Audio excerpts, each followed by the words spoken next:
Bienvenue sur la chaîne Interprétation biblique du Coran. À force de nous dire qu'il y a un Coran mécois et un Coran médinois, l'exégèse musulmane a réussi à faire croire à la plupart des chercheurs et des orientalistes qu'il existe un Coran mécois et un Coran médinois.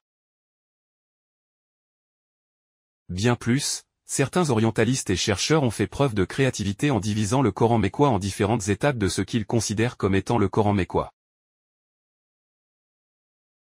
Mieux encore, nous trouvons qu'il y a des orientalistes et des chercheurs qui ont établi une réorganisation chronologique des sourates du Coran.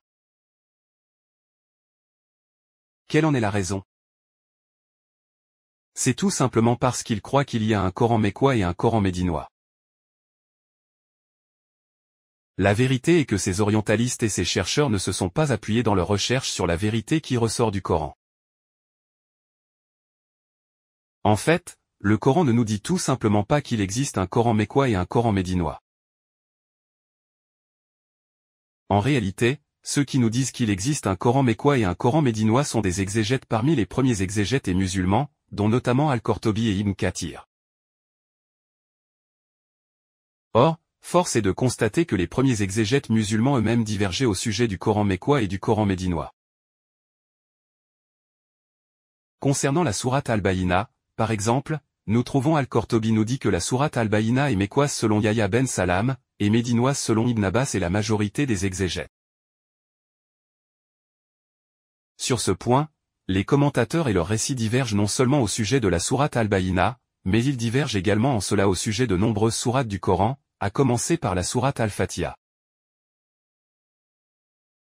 S'il y avait réellement un Coran mécois et un Coran médinois, ces exégètes n'auraient pas été en désaccord sur toutes les nombreuses sourates du Coran auxquelles Al-Suyuti a consacré son fameux chapitre sur le Coran mécois et le Coran médinois. S'il y avait vraiment un Coran mécois et un Coran médinois, le Coran nous l'aurait dit explicitement et sans détour. S'il y avait un Coran mécois et un Coran médinois, nous aurions trouvé la Mecque mentionnée dans les sourates mécoises. Nous aurions également trouvé Médine mentionnée dans les sourates médinoises. Mais, la vérité est que nous vivons dans l'illusion de comprendre et l'illusion de savoir lorsqu'il s'agit du Coran. Encore, faut-il répéter cet état de fait inlassablement? Le Coran ne nous dit pas qu'il existe un Coran mécois et un Coran médinois.